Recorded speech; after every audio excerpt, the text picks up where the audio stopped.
तर हा जो आपण तास घेतो या चॅप्टर वरती हा आपलं थर्ड लेक्चर असणार आहे, ज्याच्यामध्ये आपण नेमकं शेवटी काय झालेलं आहे, स्टोरीचा एंड आज आपल्याला बघायचा आहे. स्टोरी सुरुवात कशी झाली होती ते तुम्हाला सांगितलेलं आहे की सुरुवातीच्या पॅराग्राफ मध्ये आपल्याला जो आपला ऍस्ट्रॉलॉजर आहे त्याच्या सोबत असणाऱ्या इक्विपमेंट्स बद्दल माहिती दिली होती. त्यानंतर त्याची असणारी वेशभूषा याबद्दल आपल्याला माहिती दिलेली होती. त्यानंतर तो ज्या ठिकाणी त्याचा प्रोफेशन चालवतो, म्हणजे तो जो भविष्य पाहण्याचं जे काम आहे किंवा ज्योतिष पाहण्याचं जे काम आहे तो कुठं करतो ते आपल्याला सांगितले की टाउन हॉल पार्कच्या शेजारी त्या चिंचेच्या झाडाखाली तो आपला जो प्रोफेशन आहे तो चालवत असतो. त्या रस्त्याबद्दल आपल्याला थोडक्यात इथं माहिती पण दिलेली आहे की काय की रस्ता अतिशय गर्दीचा होता, बरेचशी लोक तिकडे यायची आणि त्यामुळे आपल्या ऍस्ट्रॉलॉजरचा धंदा सुद्धा तिथं किंवा जो व्यवसाय तो व्यवस्थित चालायचा ज्योतिष पाहण्याचा गर्दी असल्यामुळे.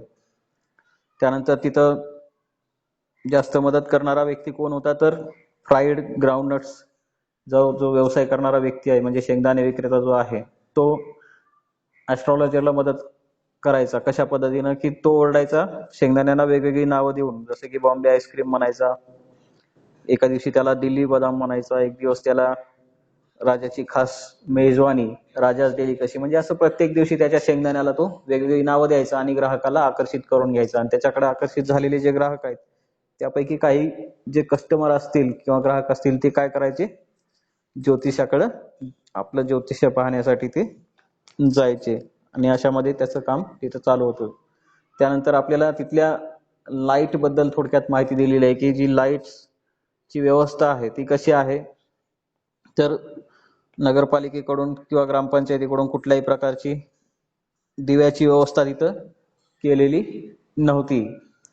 जे काय गॅसचे दिवे असतील किंवा कंदील असतील किंवा सायकलचे जे दिवे असतील त्याच उजेडामध्ये ह्या सर्वांचे सर्व व्यवसाय तिथं चालायचे. कोणकोणते व्यवसाय होते त्यात ते सांगितलेलं आहे तुम्हाला. मेडिकल्स आहेत किंवा भंगार दुकान आहेत किंवा साड्यांचा लिलाव करणारे किंवा स्वस्त कपड्यांचा लिलाव करणारे तिथं काही दुकानं आहेत. आणि हे सगळे अशा पद्धतीनं स्वतःच्या लाईटवरती चालायचे. परंतु आपला जो ज्योतिषी आहे, ऍस्ट्रॉलॉजर आहे, त्याच्याकडे स्वतःची कुठली लाईट नव्हती. जो शेंगदाणे विक्रेता आहे त्याच्याकडे जी थोडीफार लाईट असायची त्याच्यावरतीच तो आपला प्रोफेशन चालवायचा. स्वतःची लाईट काय त्यांनी तिथं लावलेली नव्हती. हे एक इथं आपल्याला तिथल्या लाईट बद्दल सांगितलेले आहे. त्याच्यानंतर पुढे आपल्याला सांगितलंय की तो कशा पद्धतीनं तिथं आलेला आहे. म्हणजे ऍस्ट्रॉलॉजर जो आहे तो काय ते लहानपणापासून किंवा सुरुवातीपासून त्याला अशी कुठलीही इच्छा नव्हती किंवा त्याचं कुठलंही असं ध्येय नव्हतं की त्याला ऍस्ट्रॉलॉजर व्हायचं आहे. परंतु काही कारणास्तव त्याला ते ऍस्ट्रॉलॉजर व्हावं लागलं होतं. आणि याच्यामध्ये तिथं आपल्याला सांगितलंय की स्वतःला त्याला कुठल्याही पद्धतीचा ऍस्ट्रॉलॉजीचा कोणताही अभ्यास नव्हता, फक्त अनुभवावरनं तो काय करायचा, लोकांना त्यांचं भविष्य सांगायचा. जसं की अभ्यास आणि सरावामुळेच तो काय झालेला होता, आणि अंदाज वर्तवण्याची त्याच्याकडे एक स्किल होती, त्याच्यामुळे तो काय झालेला होता, तिथं फेमस झालेला होता ऍस्ट्रॉलॉजर म्हणून. आणि लोकांना तिथं तो ज्योतिष्य त्यांचं सांगायचा, भविष्य सांगायचा. आणि एका ऑनेस्ट मॅन सारखं लेबर तो करायचा. म्हणजे थोडक्यात एखाद्या मेहनती माणसानं प्रामाणिकपणानं कष्ट करावं आणि दिवसाअखेरीस आपली कमाई घेऊन घरी घेऊन जावी, अशाच पद्धतीनं त्यानं ते त्याचं काम चालवलेलं होतं. त्यानंतर पुढच्या पॅराग्राफ मध्ये आपल्याला सांगितलंय की त्यांनी आपलं गाव जे आहे, विलेज जे आहे ते सोडून दिलेलं आहे. आणि ते सोडण्याचं कारण असं काही खास दिलेलं आपल्या इथं नाही, फक्त त्याला सोडावं लागलेलं आहे. कशा पद्धतीनं, कोणालाही न सांगता, कुठलाही प्लॅन न करता त्याला ते गाव सोडावं लागलेलं आहे. आणि जर गाव सोडला नसता तर तो ऍस्ट्रॉलॉजर नसला असता. थोडक्यात इथं असं सांगितले, गाव सोडल्यामुळे तो ऍस्ट्रॉलॉजर झालेला आहे. आणि गावात असला असता तर काय केलं असतं त्यांनी, जी गावामध्ये त्याची शेती होती ती शेती केली असती आणि तिथंच त्यांनी त्याचा संसार मांडला असता आणि वडिलोपार्जित घरामध्येच आपल्या तो म्हातारा झाला असता, असं इथे एक आपल्याला थोडक्यात सांगितलेलं आहे. परंतु काही कारण असं आहे की जो ज्या कारणास्तव त्याला ते आपलं गाव सोडून दुसऱ्या गावामध्ये जावं लागलेलं होतं. त्यानंतर पुढच्या पॅराग्राफ मध्ये आपल्याला काय सांगितलंय की त्याची जी टॅक्ट होती किंवा स्किल होती ऍस्ट्रॉलॉजरची, ते काय की त्याला कळून चुकलेलं होतं की मॅनकाइंड ट्रबल्स जे असतात, म्हणजेच मानवी ज्या काही समस्या आहेत या 2-3 प्रकारच्या जास्त आहेत ज्या भेडसावतात माणसाला. त्या 3 समस्या कोणत्या इथं सांगितल्यात बघा. Marriage, money and the tangles of human ties. म्हणजे मानवाला लग्न, पैसा आणि मानवी नात्याची गुंतागुंत, या सगळ्या 2-3 गोष्टी साठीच लोक काय करतात, ज्योतिषाकडे जात असतात. आणि याचं विश्लेषण जर एखाद्याला चांगलं करता आलं तर लगेच त्या लोकांचा विश्वास तिथं बसतो. आणि तेच काम इथं आपल्या ऍस्ट्रॉलॉजरने केलं होतं. या 2-3 गोष्टीचा अभ्यास त्यांनी प्रदीर्घ सराव केला होता, प्रॅक्टिस केलेली होती. आणि ते प्रॅक्टिसमुळेच तो लोकांचं समाधान तिथं शंकेचं करू शकत होता. कुठल्याही प्रश्नाचं उत्तर सांगायला, म्हणजे जो काही कस्टमर यायचा त्याच्या प्रत्येक प्रश्नाला उत्तर द्यायला तो 3 पैसे चार्ज लावायचा. आणि दुसरी महत्वाची गोष्ट काय होती की जो आपला ऍस्ट्रॉलॉजर आहे तो स्वतःहून सुरुवातीला सांगायचा नाही काहीच. समोरची व्यक्ती कमीत कमी 10 मिनिटं बोलल्याशिवाय तो आपलं तोंड उघडत नसे. म्हणजे थोडक्यात तो बोलत नसे. म्हणजे समोरचा व्यक्ती काय म्हणतोय हे 10 मिनिटं ऐकायचं आणि मग त्याच्यातच ऐकलेल्या याच्यावरच त्याला उपाय सुचवायचे. आणि 10 मिनिटांमध्ये त्याला भरपूर असे उपाय तिथं सुचत होते, प्रॅक्टिसमुळं, अनुभवामुळं. आणि त्याचे ठरलेले 2-3 गोष्टी होते की तुमच्या कष्टाच्या तुलनेत तुम्हाला हवे तेवढं यश तुम्हाला मिळत नाही, किंवा दूरच्या नात्यात एखादी स्त्री आहे की जिच्याशी तुमचे सलोख्याचे संबंध नाहीत. अशा प्रकारचे काही 2-3 ठराविक वाक्य तिथं तो लोकांना बोलायचा. त्यातलं अजून एक महत्वाचं वाक्य की तुमचा स्वभाव उतावळा आहे, किंवा वरून तुम्ही कठोर आहात, आतनं तुम्ही चांगले आहात, असे काही लोकांना आवडतील असे वाक्य तो बोलायचा. आणि कस्टमर तिथं काय व्हायचे, लगेच त्याला बळी पडायचे आणि फसत असायचे की ऍस्ट्रॉलॉजर अतिशय हुशार आहेत, विद्वान आहेत, ते सगळं आपल्याला सांगतात, असं प्रत्येकाला तिथं वाटायचं. आणि अशा पद्धतीनं त्यांनी तिथं आपलं प्रोफेशन चालवलेलं होतं. त्याच्यानंतर आपल्याला पुढे आता सांगितलं होतं स्टोरीमध्ये की दिवसभराचं काम करून जेव्हा ऍस्ट्रॉलॉजर आता घराकडे निघालेला होता, आपला जो पसारा आहे, सामान सुमान जो आहे ते भरून पिशवीमध्ये तो निघत असतानाच त्याच्या समोर एक व्यक्ती तिथं उभा दिसलेला आहे. आणि तो व्यक्ती पाहून त्याला ऍस्ट्रॉलॉजरला असं वाटलं की हा काय असू शकतो, एखादा संभाव्य ग्राहक आपला असू शकतो. आणि मग त्यांनी त्याच्याशी संवाद साधलेला आहे. दोघांमध्ये बराचसा संवाद झालाय. काय काय संवाद झालाय ते आपण बघितलेलं आहे बघा. काय म्हटलेलं आहे सुरुवातीला की ऍस्ट्रॉलॉजर त्या व्यक्तीला म्हणतो की तुम्ही केअर वन दिसत आहात. म्हणजे केअर वन म्हणजे काय, तर चिंताग्रस्त दिसत आहात. आणि 5 मिनिटं जर तुम्ही माझ्यासोबत बोलला तर तुम्हाला बरं वाटेल, असं ऍस्ट्रॉलॉजर त्या जो व्यक्ती तिथं उभा होता त्याला बोलतो. आणि त्याला माझ्याकडून भविष्य ऐका किंवा माझ्यासोबत बोला असं त्याला फोर्स करतो. आणि तो व्यक्ती जेव्हा तयार होतो तेव्हा तो चॅलेंज करतो. कुणाला, ऍस्ट्रॉलॉजरला. ऍस्ट्रॉलॉजरला काय चॅलेंज करतो की पैशाच्या मोबदल्यात माहिती कशी पाहिजे, त्या व्यक्तीला खरी पाहिजे. जर त्या व्यक्तीला असं वाटलं की ऍस्ट्रॉलॉजर पैसे घेऊन मला काहीतरी खोटी माहिती सांगत आहे, तर त्यांनी काय सांगितलं की मी काय जे पैसे देईल तुला, मग ते मला काय करावं लागतील, व्याजासहित परत करावे लागतील. असे एक चॅलेंज किंवा असं एक शर्यत तिथं त्या समोरच्या व्यक्तीनं ऍस्ट्रॉलॉजर सोबत लावली. आणि त्याच्यावरती परत ऍस्ट्रॉलॉजर त्या व्यक्तीला काय म्हणतो की जर माझी उत्तरं तुला समाधानकारक वाटली तर तू मला 5 रुपये देणार का. आणि त्या व्यक्तीनं नाही म्हटलेलं आहे सरळ. आणि मग असं तसं करून 8 आनेवरती त्यांचं काहीतरी फिक्स झालं. आणि दुसरी गोष्ट परत त्या व्यक्तीनं सांगितलं काय की जर चुकीचं उत्तर झालं तर मी जे काही पैसे तुला देणार आहे त्याच्या दुप्पट पैसे तू मला देणार का. आणि बऱ्याचशा वेळानंतर मग त्या दोघांमधलं ते उत्तर तिथं ठरलेलं आहे.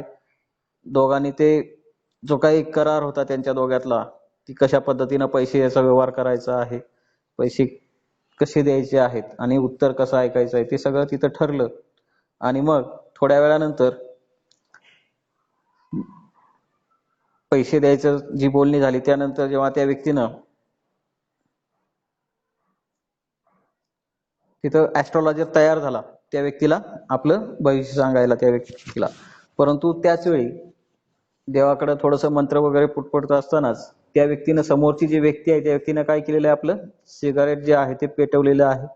शेरूट तिथं म्हटलेलं आहे. आणि ते पेटवत असताना जे काय काळी पेटीचा जो काय उजेड झाला, त्या उजेडामध्ये ऍस्ट्रॉलॉजरला त्या आतापर्यंत चेहरा दिसलेला नव्हता, कारण तिथं लाईट नव्हती. परंतु जेव्हा त्या व्यक्तीनं सिगारेटसाठी काळी पेटी ओढली आणि त्या उजेडामध्ये मात्र आता त्या व्यक्तीचा चेहरा दिसलेला आहे. आणि चेहरा दिसल्याबरोबर ऍस्ट्रॉलॉजर काय होतो, थोडासा थबकतो, घाबरतो. आणि ऍस्ट्रॉलॉजरला आता कसं व्हायला लागतं, कासावीस व्हायला लागतं. नेमकं काय त्या व्यक्तीला बघितल्यानंतर ऍस्ट्रॉलॉजरच्या मनात चालतं ते आपल्याला काय सांगितलं नाही, परंतु ऍस्ट्रॉलॉजर मात्र आता अस्वस्थ झालेला आहे. तो काय म्हणतो की मला काय पैसे आता नको आहे, हे घे तुझे पैसे परत घे, आणि मला अशा आव्हानांची काय सवय नाही, असं तो म्हणतो. बघा इथं आपण इथून बघूयात परत एकदा, म्हणजे अजून तुम्हाला क्लिअर होईल आयडिया.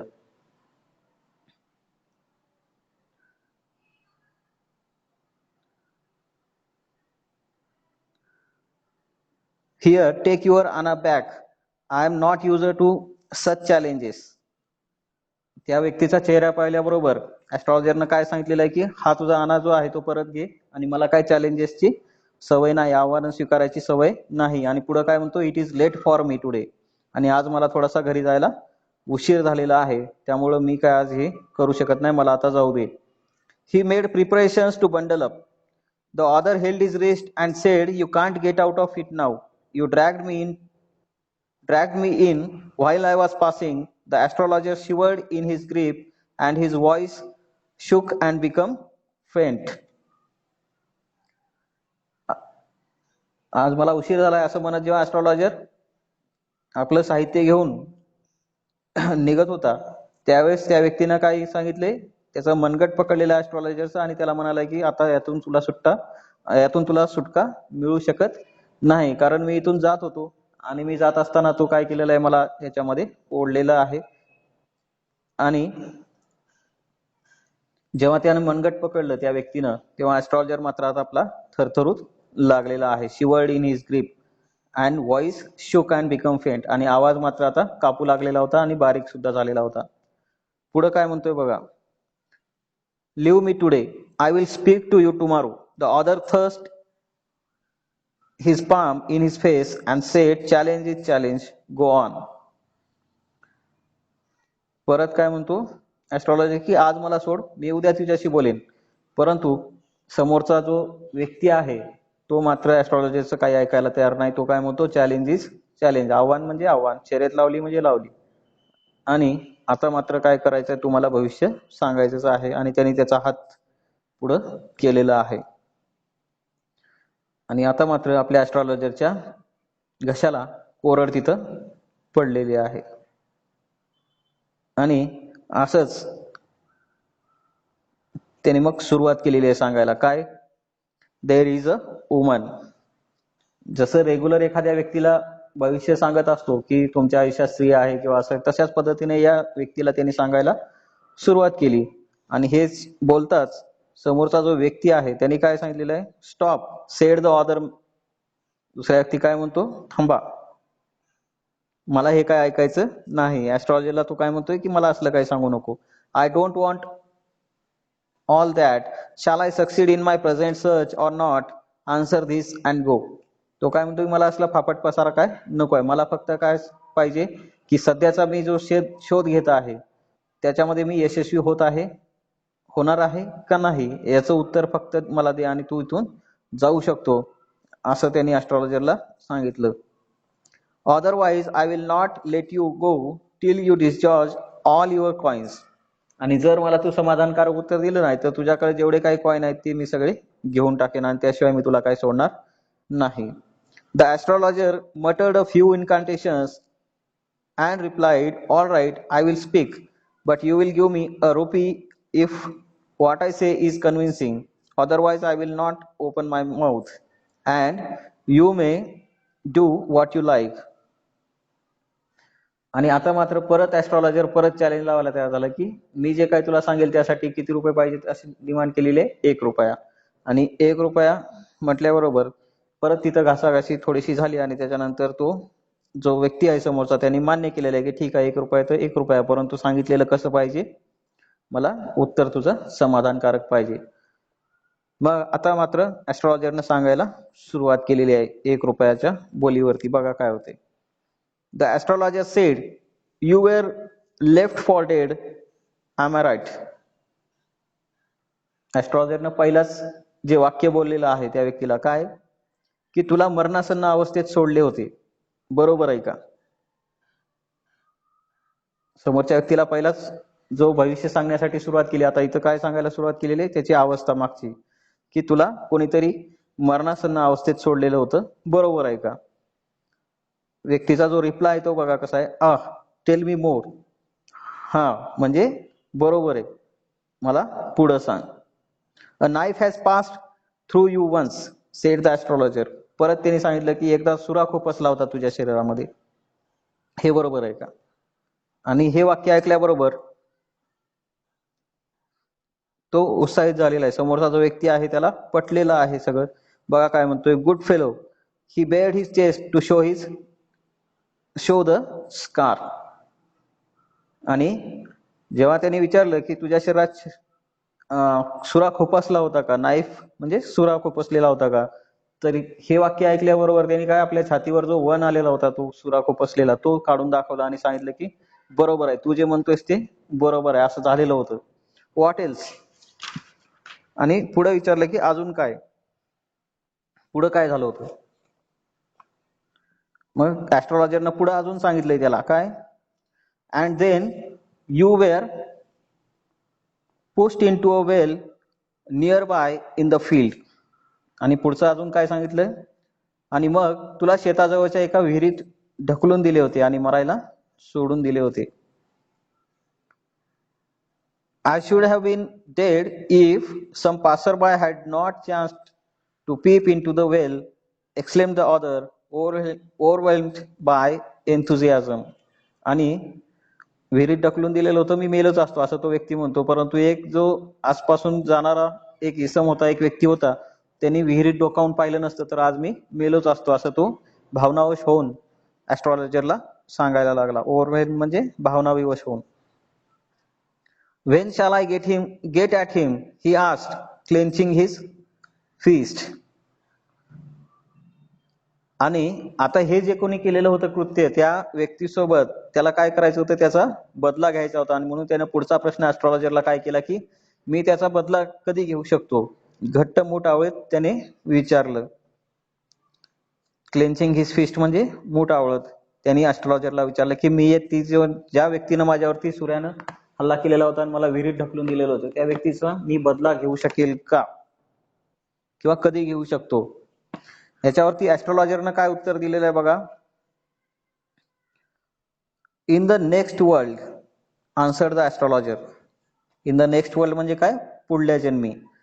ज्योतिषानं काय सांगितलं की या जन्मात तर तुला ते बदल घेणं शक्य नाही, तुला त्यासाठी पुढचा जन्म घ्यावा लागेल. ही died 4 months ago in a far off town. पुढे काय सांगितलं की 4 महिन्यापूर्वीच एका दूरवरच्या गावामध्ये त्या व्यक्तीचा काय झालेला आहे, मृत्यू झालेला आहे. You will never see any more of him. ज्या व्यक्तीनं तुला मारलेलं होतं त्या व्यक्तीचा ऑलरेडी मृत्यू झालेला आहे आणि आता तुला तो कधी पाहायला मिळणार नाही, यापुढे तुला कधी दिसणार नाही, असं ऍस्ट्रॉलॉजरने त्या व्यक्तीला सांगितलं. The other grown on hearing it. आणि हे ऐकून थोडीशी हळहळ व्यक्त केली समोरच्या व्यक्तीनं. हळहळ का व्यक्त केली, कारण बदला घ्यायचा होता तो आता मात्र पूर्ण करू शकणार नव्हता, बदला तो आता घेऊ शकणार नव्हता. द ऍस्ट्रॉलॉजर प्रोसिडेड. आणि हे सगळं ऐकून किंवा सांगितल्यानंतर ऍस्ट्रॉलॉजरनं पुढे एक म्हटलेलं आहे बघा काय, गुरुनायक. गुरुनायक काय, you know my name, the other said taken aback. Gurunayak जसं ऍस्ट्रॉलॉजरनी शब्द वापरला किंवा नाव घेतलं, त्या नाव घेण्याबरोबरच जो समोरचा व्यक्ती होता तो आश्चर्यचकित झाला आणि त्यांनी म्हटलं की तुला माझं नाव कसं माहित, म्हणजे ऍस्ट्रॉलॉजरला माझं नाव कसं माहित, याचा एक धक्का तिथं आश्चर्य झाला तिथं वाटलं होतं. आणि यावरती तो काय करतो, as I know all other things, तुला माझं नाव कसं माहित असं म्हटल्यानंतर ऍस्ट्रॉलॉजर काय म्हणतो की जसं तुझ्या बाबतीतल्या इतर सर्व गोष्टी मला माहित आहेत तसं तुझं नाव सुद्धा मला माहित आहे की तू गुरुनायक आहेस. Gurunayak, listen carefully to what I have to say. Your village is 2 days journey due north of this town. गुरुनायकला परत पुढे काय म्हणतोय की माझं म्हणणं जे आहे, म्हणजे ऍस्ट्रॉलॉजर म्हणतोय की काळजीपूर्वक ऐकून घे मी काय सांगतोय तुला आता. या शहराच्या उत्तरेला काय करायचं आहे, 2 दिवसाच्या प्रवासाच्या अंतरावर तुझं गाव आहे. म्हणजे ऍस्ट्रॉलॉजरला आपल्या त्याचं गाव सुद्धा माहित आहे, नाव सुद्धा माहित आहे, त्यासोबत सगळं काय घडले हे सुद्धा माहित आहे. Take the next train and be gone. आणि तू काय कर, पुढची ट्रेन पकड आणि इथून निघून जा. I see once again great danger to your life if you go from home. आणि तू जर घराच्या बाहेर पडलास तर तुझ्या जीवाला पुन्हा एकदा मोठा धक्का आहे असं मला दिसत आहे, असं त्याने ऍस्ट्रॉलॉजरनी गुरुनायकला सांगितलं की तू घराबाहेर पडलास तर तुला रिस्क आहे, डेंजर आहे. He took out a pinch of sacred ash and held it to him. आणि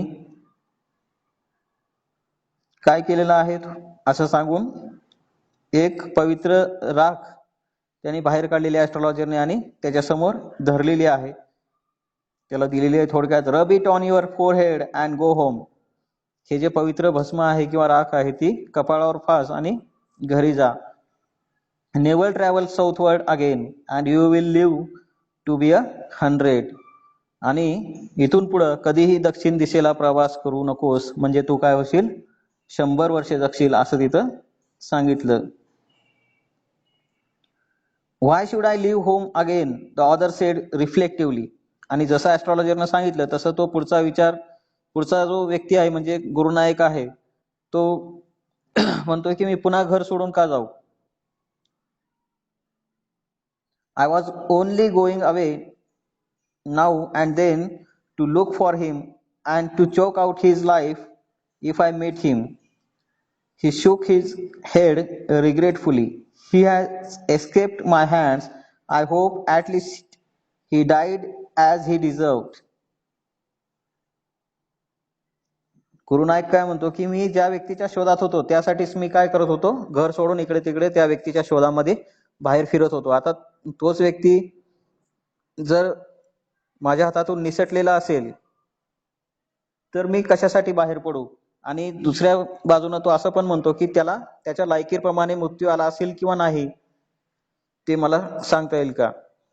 आणि लगेच ऍस्ट्रॉलॉजर काय म्हणतो, yes he was crushed under a lorry. The other looked gratified to hear it. आणि ऍस्ट्रॉलॉजर काय म्हणतो की जो व्यक्ती ज्याने हल्ला केला होता गुरुनायक वरती त्याचा मृत्यू कसा झालेला आहे, एका लॉरी खाली चिरडून त्याचा मृत्यू झालेला आहे. आणि लॉरी खाली चिरडला गेलाय असं ऐकल्याबरोबर गुरुनायक जो आहे त्याला अतिशय आनंद झालेला आहे की त्याला त्याच्या लायकीप्रमाणे मृत्यू मिळालाय. आता मला काय घराबाहेर पडून त्याला शोधत बसण्याची आवश्यकता नाही. आणि असं होऊन आनंदी होऊन तो आता निघून जातो. The place was deserted by the time the astrologer picked up his articles and put them into his bag. The green shaft was also gone, leaving the place in darkness and silence. The stranger had gone off into the night after giving the astrologer a handful of coins.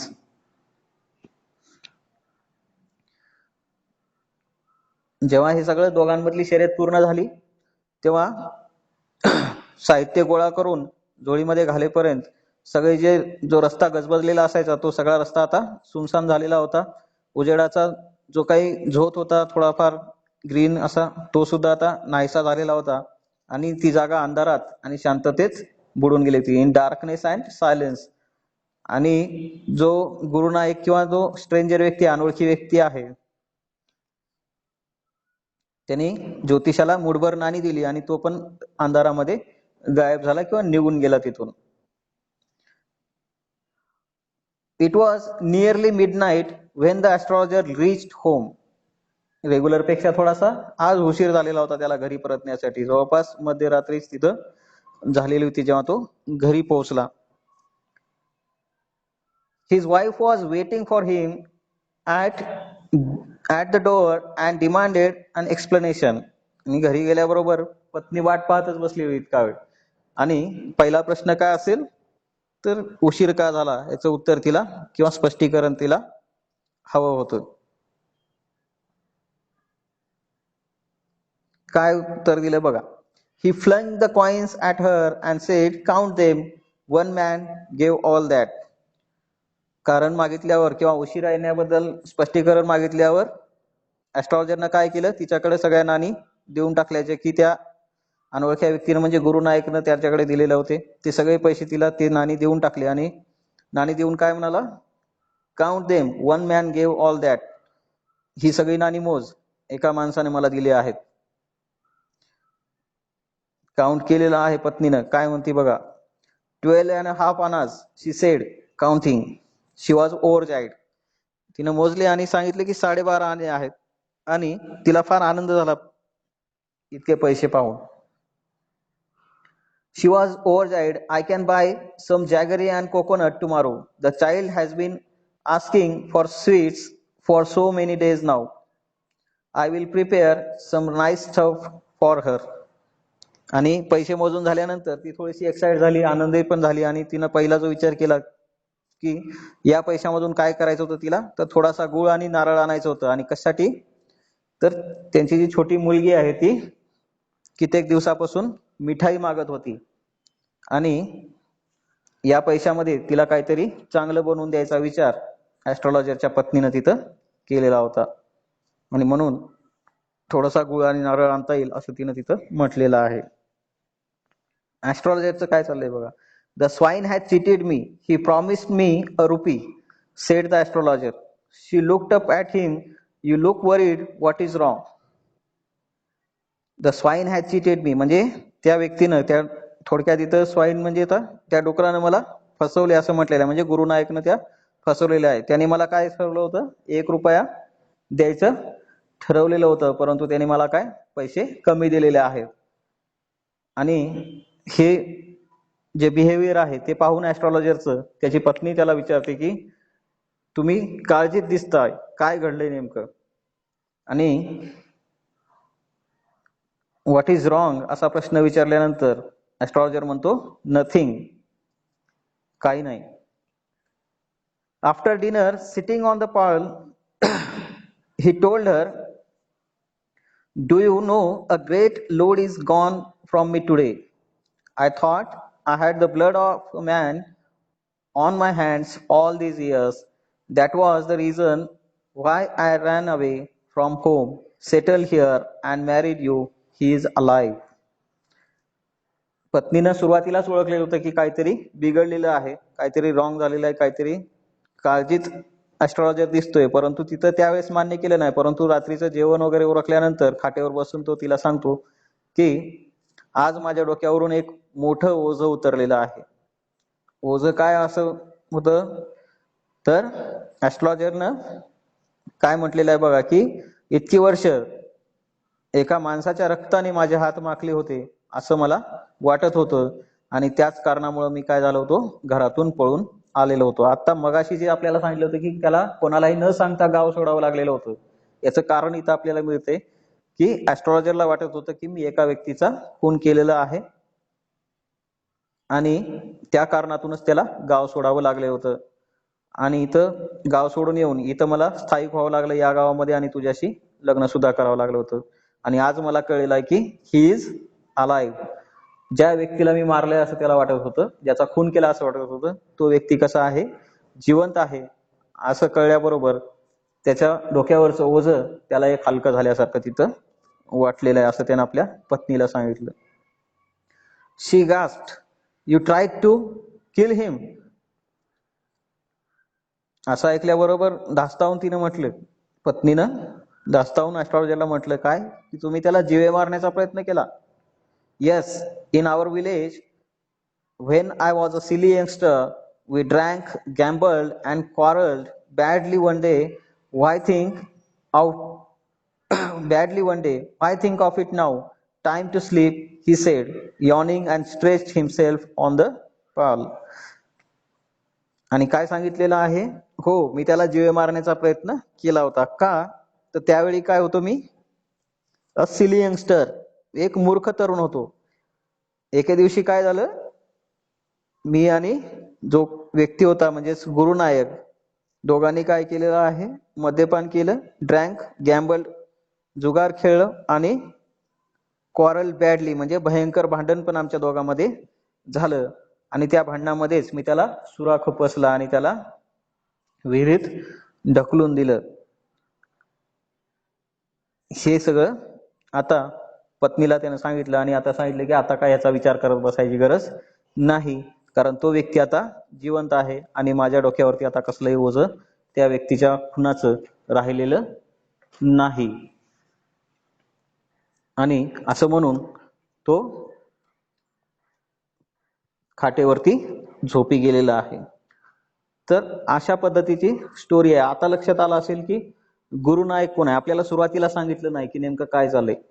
जो व्यक्ती भेटायला आलेला होता तो गुरुनायक होता आणि गुरुनायक सोबत ज्या काही घटना घडलेल्या होत्या त्या सगळ्या घटना कोणाच्या हातून झालेल्या होत्या? आपल्या ऍस्ट्रॉलॉजरच्या हातून.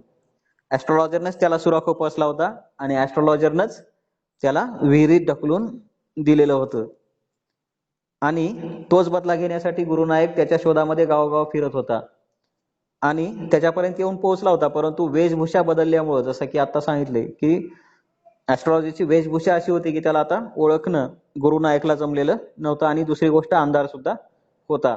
आणि यामुळं जेव्हा गुरुनायकला बघितलं त्यावेळेस तिथं पण एक वाक्य वापरलेलं होतं. काय? की ऍस्ट्रॉलॉजर थोडासा थबकतो, घाबरतो, त्याच्या आवाजामध्ये थोडासा थरकाप निर्माण होतो. का घाबरतो? कारण त्याने जर गुरुनायकने ऍस्ट्रॉलॉजरला ओळखलं असतं तर ऍस्ट्रॉलॉजरचं काय खरं नव्हतं, कारण तो त्याच्या शोधात आला होता आणि त्याला मारण्याच्या उद्देशानेच तो त्याला शोधत होता. परंतु ऍस्ट्रॉलॉजरचा दिवस होता तो, म्हणूनच तिथं टायटल दिलेलं आहे आपल्याला की तो दिवस कोणाचा होता? ऍस्ट्रॉलॉजरचा होता. थोडासा त्याच्या बाजूने होता आणि म्हणून ऍस्ट्रॉलॉजर तिथं वाचलेला आहे. तर हे अशा पद्धतीनं योगायोगानं ऍस्ट्रॉलॉजर झालेला व्यक्ती आहे आपला. जो या कथेतला जो ऍस्ट्रॉलॉजर आहे तो कशा पद्धतीने झालेला आहे? पळून आलेला आहे घरून, कोणाला तरी मारण्याचा प्रयत्न केला आणि ते त्याच्यातून बचाव करून घेण्यासाठी, स्वतःची सुटका करून घेण्यासाठी त्याने आपला गाव सोडलेला आहे आणि गाव सोडून तो इकडे दुसऱ्या गावात स्थायिक झालेला आहे. आणि त्याच ह्याच्यातनं तो ऍस्ट्रॉलॉजर बनलेला आहे. त्यांनी कुठलाही विद्या अभ्यास वगैरे काही केलेला नव्हता आणि तीच जे काय अनुभव आहे ते त्याच्या कामी आला आणि त्यातनंच तो त्याचा संसार वगैरे चालू लागलेला होता. आणि त्याच अनुभवाच्या आधारावर त्यांनी गुरुनायक पासून सुद्धा आपली स्वतःची सुटका करून घेतली. कारण गुरुनायकला त्यांनी सांगितलं काय? की आता जो व्यक्ती आहे ज्याने तुला प्रयत्न केलेला आहे मारण्याचा तो ऑलरेडी मेलेला आहे. तू काय त्याला आता परत शोधू नको, त्याच्या शोधामध्ये तू आता फिरू नको, परत तुझ्या जीवाला धोका आहे असं त्याला सांगितलं. आणि इतकं सगळी माहिती सांगितल्यावर गुरुनायकचा सुद्धा या ऍस्ट्रॉलॉजर वरती विश्वास बसला की खरंच विद्वान ऍस्ट्रॉलॉजर आहे, भरपूर त्याला माहिती आहे असं तिथं गुरुनायकला वाटलं, कारण त्यांनी ओळखलंच नव्हतं त्याला. आणि विद्वान आहे असं समजून जे काही पैसे होते ते सगळे पैसे देऊन तो तिथून निघून गेलेला होता आणि परत मी काय त्याला शोधणार नाही असं तिथं सांगितलं. तर अशा पद्धतीनं एक स्टोरी आपल्या समोर इथं कशा पद्धतीचे ऍस्ट्रॉलॉजर असतात काही, तर त्यातला हा एक ऍस्ट्रॉलॉजर आहे योगायोगानं ऍस्ट्रॉलॉजर झालेला. तर अशी एक चांगली स्टोरी आपल्या समोर ठेवलेली आहे.